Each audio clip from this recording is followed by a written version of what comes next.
Cette vidéo est sponsorisée par Red Shadow Legend, plus d'informations un petit peu plus loin. Oui, John Michael Advertising? Ouais, Guillaume Cassard. Oui, le célèbre youtubeur aux 46 000 abonnés, oui tout à fait. Bah écoutez, je vous appelle parce que j'aurais besoin de vos services. Ouais, c'est pour faire un spot en mode lourd, grand spectacle, votre spécialité quoi. Ouais, c'est pour un jeu. Red Shadow Legend. Ouais, vous connaissez, ouais, forcément. C'est un petit peu le jeu qui cartonne sur YouTube en ce moment. Non, bah écoutez, ouais, faut que ce soit épique, faut que ça pète de partout et que ça donne envie quoi. Je vous laisse faire votre petite tambouille, de toute façon, vous y connaissez mieux que moi. Ouais, vous êtes chaud? Parfait. Parfait, bah écoutez, c'est un honneur de faire appel à une pointure telle que vous en tout cas. Et bah j'ai hâte de voir le résultat. Super. Merci beaucoup. Au revoir. Bonjour, je suis John Michael Advertising et je suis ici pour vous parler d'un jeu qui démonte sa race. Vous connaissez Red Shadow Legend? Évidemment que vous connaissez. Un univers d'heroic fantasy magnifique, des graphismes à la pointe de la technologie, un scénario incroyable. Tu vas t'éclater ma gueule. Disponible sur iOS, Android et PC, ce jeu de rôle massivement multijoueur te permet de collectionner des champions, puis de leur faire prendre part à des batailles épiques dans des combats au tour par tour dignes des plus grands classiques du genre. Tous les jours, c'est plus d'1 million de joueurs qui se connectent au jeu et près de 2 milliards de batailles entre joueurs qui ont été menées. Avec une communauté aussi énorme et active, tu n'auras jamais le temps de t'ennuyer. Ah, t'es du genre asocial. Pas de problème, on a aussi pensé à toi mon gars. Tu peux jouer en solo et te lancer dans des combats de boss ou dans divers défis. Parce qu'on aime ça les défis. Ah, t'aimes pas les défis? Pas grave, tu trouveras toute l'aide dont tu as besoin sur Reddit, Discord et YouTube parce que l'entraide est la base de toute communauté digne de ce nom. Maintenant, je vais vous montrer mon champion préféré. C'est lui. Regardez comme il est badass. Les animations sont bluffantes de fluidité, regardez-moi ça. Et boum, il est surpuissant. Je kiffe ce jeu, c'est une bombe. Et le contenu est tellement énorme que vous n'avez pas fini d'en faire le tour, ça croyez-moi. Et en plus de tout ça, c'est gratuit. Alors qu'est-ce que vous attendez? Cliquez sur le lien dans la description et si vous êtes un nouveau joueur, vous obtiendrez 100 000 pièces d'argent et un incroyable champion totalement gratuit. Tout ce trésor vous attendra dans la boîte de réception du jeu, accessible juste là. De rien ma gueule. Salut à tous, c'est Guillaume Cassard et aujourd'hui on quitte la jungle du Guatemala pour la jungle urbaine de Los Angeles avec Predator 2. C'est parti.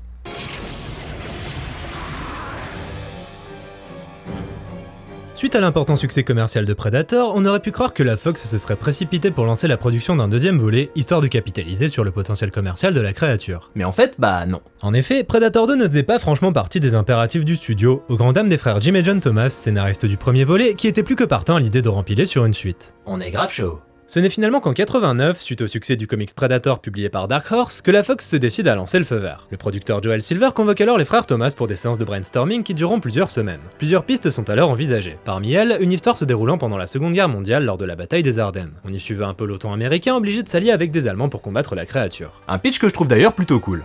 Une autre piste envisagée consistait tout simplement à reprendre là où le film précédent s'était arrêté. On y aurait donc trouvé un nouveau Predator arrivant sur les lieux où le précédent avait trouvé la mort. Après avoir étudié les enregistrements du Predator défunt qui était apparemment son best bro, ce dernier se serait alors lancé dans une quête vengeresse pour retrouver Dutch et lui faire payer. Je te vengerai, Jean-Patrick!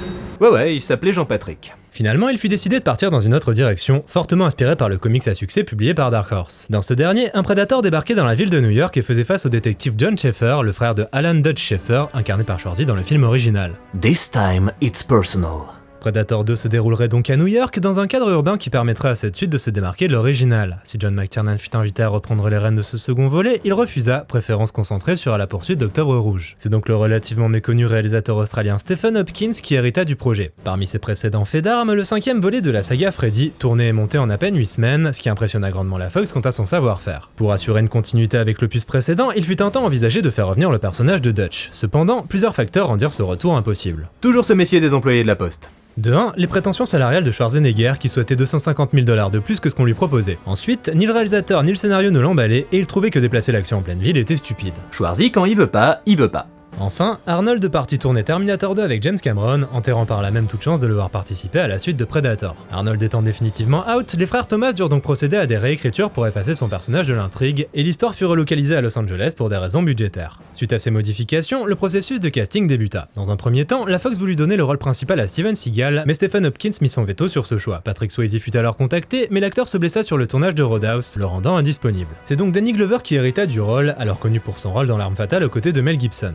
suivront Bill Paxton, Gary Busey, Maria Conchita Alonso et Kevin Peter Hall qui allait de nouveau incarner la créature vedette confiée au bon soin des studios Stan Winston. Cette fois-ci, et contrairement à ce qui s'était passé sur l'opus précédent, l'équipe allait bénéficier du temps nécessaire pour concevoir la créature et ses nombreux accessoires plutôt que de faire ça dans la panique la plus totale. Une fois le travail de préparation bouclé, le tournage au budget estimé à 35 millions de dollars démarra le 20 février 1990, alternant entre les studios de la Fox et les rues de Los Angeles. Et sur le coup, on pourrait se dire que bon, ça va, comparé au tournage du premier opus dans la jungle, ça a dû être une promenade de santé. Mais en fait, pas du tout. C'était la merde. L'équipe tourne en effet de nuit dans les quartiers chauds de LA et c'est pas la grosse ambiance. En effet, les gangs ne sont jamais très loin et l'équipe va même jusqu'à engager certains d'entre eux pour les protéger. Un jour, un technicien tombe carrément sur un cadavre dans une allée des quartiers chauds où ils sont censés tourner. Ah, Los Angeles. Et quand l'équipe fait un peu trop de bruit, les voisins font vite part de leur mécontentement, et ce de tout un tas de façons différentes. Des coups de feu, des sauts d'urine, des sacs d'excréments. Soulignons tout de même la créativité locale.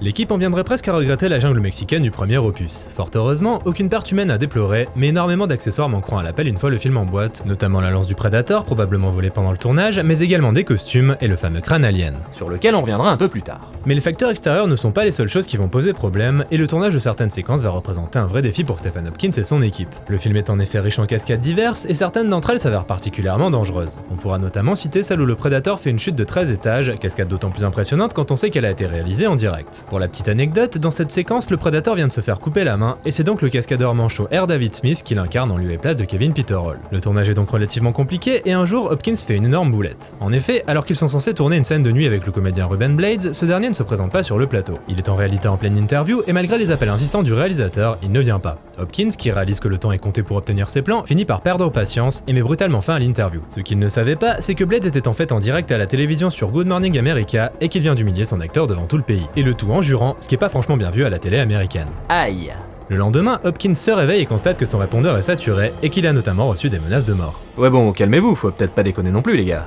Suite à cette bévue, Hopkins devra donc faire des excuses publiques en direct à la télévision histoire de rattraper le coup. On dit pas merde en direct à la télé, putain de bordel. Le tournage complexe atteint son apogée lors de l'épilogue, impliquant de nombreux prédateurs et qui s'avère être la séquence la plus chère de tout le film, étant donné le nombre de prothèses et d'accessoires réalisés par le studio Stan Winston. Pour incarner les créatures, Danny Glover propose de faire appel à l'équipe des Lakers dont il est un grand fan. Certains prédateurs sont donc incarnés par les basketteurs dans cette scène. Mais le prédateur vedette, ça reste Kevin Peter Hall, qui s'était d'ailleurs entraîné avant de reprendre son rôle mythique en étudiant des danses tribales africaines, ce dans le but d'apporter plus de flexibilité et de personnalité à la créature. Et donc, en juin 90, le tournage s'achève, et si dans un premier temps le film est calé sur une date de sortie au printemps 91, la Fox change ses plans et décide finalement de le sortir en novembre 90. Ce qui est un peu short. Hopkins ne dispose donc que de quelques mois de post-production et c'est un peu la panique. Le film part en montage et la musique est de nouveau confiée à Alan Silvestri, mais la partie montage va s'avérer complexe. Pour cause, le niveau de violence du film s'attire les foudres de la MPAA qui classe le film NC-17, interdit aux moins de 17 ans. Le réalisateur fut donc obligé de remonter le film encore et encore, Près d'une vingtaine de fois d'après Hopkins, jusqu'à atteindre un classement R acceptable. Et donc, le film sortit enfin le 21 novembre 90 et comme le précédent, il reçut des critiques majoritairement négatives. Le truc, c'est que contrairement à son grand frère, il fut également boudé par le public et sur le territoire américain, il peina à rembourser son budget de 35 millions de dollars, n'en rapportant que 30. Et s'il se rattrapa avec les recettes à l'international qui firent grimper les chiffres à 57 millions, bah on reste loin du premier opus et ses 98 millions.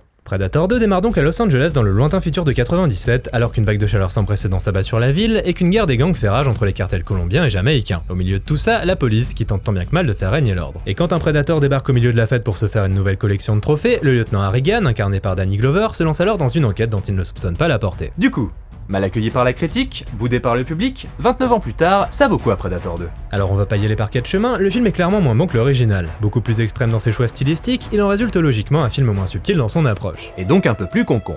Gore, vulgaire, bref, sale, on pourrait facilement reléguer Predator 2 au rang de film de mauvais goût, une suite un peu débile qui cherche à capitaliser sur le succès du précédent sans jamais atteindre son niveau de qualité. Et on n'aurait pas forcément tort de penser ça, Predator 2 étant effectivement une suite un peu débile.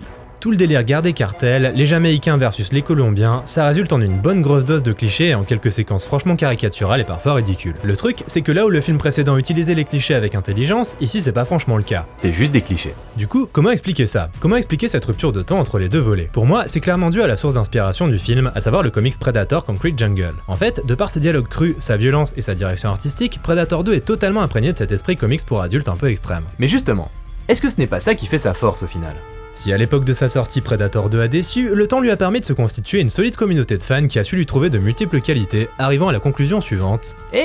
C'est pas si mal en fait. Un statut certes un peu ingrat, loin du c'est un classique du premier opus, mais qui lui a quand même permis de se réhabiliter un minimum avec les années. Du coup, Predator 2, pourquoi c'est pas si mal ? Alors déjà, le film a les coronesses de se démarquer complètement du premier opus, et même si c'est la principale source de reproches qu'il a subi, je trouve personnellement que c'est une approche intéressante. Pourquoi se contenter d'une copie alors qu'on peut proposer quelque chose d'original? Résultat des courses, on pourrait pas faire un film plus différent du premier volet. Déjà, le cadre urbain permet la mise en place de toutes sortes de scènes d'action dans des décors variés, là où la jungle du film précédent proposait un décor certes oppressant, mais aussi d'une constance certaine. Ici, on alterne entre un penthouse, un métro, un abattoir, les toits de la ville, le vaisseau Predator. On sent que les frères Thomas se sont fait plaisir en imaginant toutes sortes de situations exploitant l'environnement urbain, et le rendu est vraiment cool. Les morceaux de bravoure s'enchaînent donc avec rythme, et leur diversité est un des très bons points de cet épisode, qui n'est jamais répétitif dans son déroulement. Et visuellement, ça claque. Certes, Hopkins n'est pas McTiernan, mais il faut reconnaître que le bonhomme a un sacré sens de l'efficacité. Comme je le disais plus tôt, le film profite d'un style visuel assez marqué, avec des plans semblant tout droit sortis de planches de comics. Et cette influence est d'autant plus évidente quand on sait qu'Hopkins a travaillé quelques années comme illustrateur chez Marvel. Cette expérience s'est d'ailleurs révélée précieuse sur le tournage, car il a ainsi pu dessiner un storyboard précis des scènes d'action du film. Predator 2 est donc assez riche en plans iconiques, et certaines scènes sont clairement entrées dans l'imaginaire collectif. Le face-à-face entre la créature et le chef du cartel jamaïcain King Willie reste d'ailleurs pour moi l'une des séquences les plus fortes de toute la saga, enchaînant des idées de mise en scène toutes plus cool les unes que les autres, la plupart basées sur l'invisibilité du Predator. Les scènes de l'abattoir et du métro apportent également leur lot de moments forts. La photographie a bénéficié d'un soin tout particulier et l'éclairage de ces deux séquences est donc vraiment réussi, créant des ambiances singulières et marquantes. L'éclairage stroboscopique de la scène du métro, les couleurs bleutées de celle de l'abattoir, c'est créatif, c'est beau. Bref, c'est validé.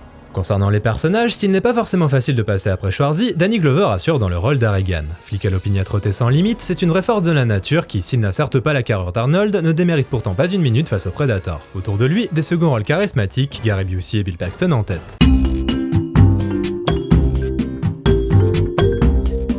Lors de sa carrière, le regretté Bill Paxton s'est fait tuer par un Predator, un Alien et un Terminator. Et ça sur un CV c'est quand même la classe.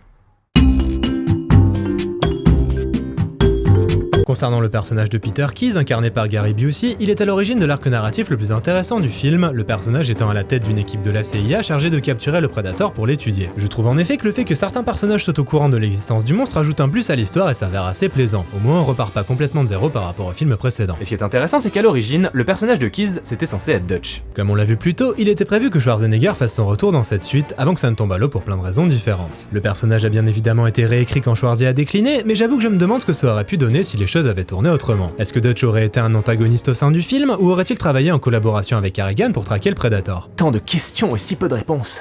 Il faut avouer que ça aurait représenté un lien narratif vraiment bienvenu entre les deux films. Au final, il faudra juste se contenter d'une réplique de Keyes faisant référence aux événements du film précédent. 10 years ago, one of his kind stalked and eliminated an elite special forces crew in Central America. Et d'une apparition éclair de Hannah, l'autre survivante du film original, mais attention, faut pas cligner des yeux. À l'origine, l'actrice Elpidia Carrillo avait tourné toute une scène d'interrogatoire, mais le film n'en a retenu que ces quelques secondes. Dommage.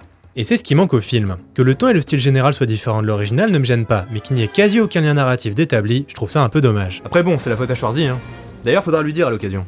Un autre lien avec le film original, c'est la présence du cascadeur Henry Kingi. Dans le premier film, il incarnait un membre de la guérilla, et dans le deuxième, le dealer El Scorpio. Et dans les deux cas, il a très mal fini. Le film a cependant d'autres cordes à son arc, à commencer par son monstre star, le Predator. Kevin Peter Hall, toujours impeccable, s'est investi à fond pour nous offrir une performance dans la droite lignée du précédent, tout en ajoutant quelques nuances bienvenues. En réalité, il s'agit ici d'un Predator beaucoup plus jeune que l'original. Il dispose donc d'une certaine impulsivité qu'on ne trouvait pas chez le précédent, plus sage et réfléchi. Rien que le choix du terrain de chasse en dit long d'ailleurs. Le Predator du deuxième opus est clairement un ambitieux qui semble vouloir prouver quelque chose. Une petite séance de psychanalyse serait fort bienvenue, mon gars. Le film prend également le temps de développer sa créature et apporte pas mal de détails concernant sa culture, ce qui est un aspect intéressant qui avait été mis de côté par l'opus original. On a donc l'occasion de voir son vaisseau, pas mal d'accessoires mortels, dans tous les sens du terme, et plusieurs autres Predators, impliquant ainsi l'idée d'une véritable société hiérarchisée et d'un code d'honneur. On continue donc sur la lignée du précédent, avec un Predator doté d'une vraie personnalité, et pas seulement un monstre sans âme. Impossible d'ailleurs de ne pas souligner le travail remarquable de Stan Winston et son équipe, qui ont redoublé d'inventivité en créant de 1 un Predator qui n'est pas un banal copier-coller du précédent mais un individu distinct, et de 2 tout son arsenal qui est quand même vachement stylé. Le disque est trop cool, j'en veux un pareil. Et l'autre apport important de Stan Winston au sein du film, c'est le fameux crâne alien qu'on peut apercevoir dans la salle des trophées du vaisseau. C'est en effet Winston lui-même qui a tenu à intégrer ce clin d'œil, simplement pour faire référence aux comics à succès publiés en 89. Le truc, c'est que ça a créé une attente, et les fans voulaient maintenant voir un clash entre les deux créatures sur grand écran. Et pour en savoir plus sur cette partie de l'histoire, je vous redirige tous vers la partie 5 de ma rétro Alien. Pas aussi bon que le premier opus, ce Predator 2 est cependant une suite plus que correcte et pleine de bonnes idées qui méritent clairement le coup d'œil. Le mélange entre enquête policière, horreur et SF fonctionne vraiment bien, et le métrage offre son lot de bons moments, grandement aidé par un réalisateur inspiré, une direction artistique de folie et une BO tout simplement magistrale et encore meilleure que celle du volet précédent. Bref, Predator 2, pas si mal. Et si les frères Thomas auraient bien voulu décliner le concept encore et encore, tant son potentiel semble illimité, les recettes décevantes et les critiques négatives eurent malheureusement raison d'un potentiel 3ème épisode. Pour le moment. Merci à tous d'avoir regardé cette vidéo, n'oubliez pas de commenter, liker, partager, de me soutenir sur Tipeee si l'envie vous prend, et je vous dis à bientôt pour la suite. Salut!